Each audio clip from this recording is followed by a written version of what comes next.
Рызван апа айылда жашайт. Илгери эл катары үй салат. Кызыл китеп жасалып, мыйзамды деп табылат. Кийинчерээк кен план түзүлдү. Кызыл сызыктар сызылды. Эретке барын салам деп бийлик үйлөрдү сүрдүрдү. Үйү курап апанын жоготту бир замат баарын. Кайгырып каттуу ыйлады. Эми кантем деп интер билимге кайрылды. Кудай жалгап ал жакта мыкты адис табылды. Мыйзамдарды үйрөнүп, апа укуктарын талашты. Катты жазып бийликке кенемде акча сурады.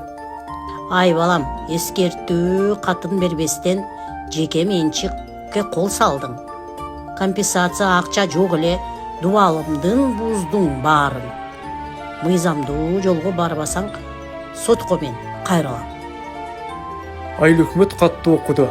Башын катуу мыкчыды. Мыйзамды өзү бузганын эми гана түшүндү. Келишим түзүүгө ынанды. Бузулган үйдү ал ордуна акчалай төлөм каралды. Сен дагы интер билимди билип ал. Ал жакта окууга катышып, укугуңду тактап ал. Көп жылдары бул уюм элдин көздөйт пайдасын, адилеттүүлүктү орнотуп, бийликтин кетирет айласын.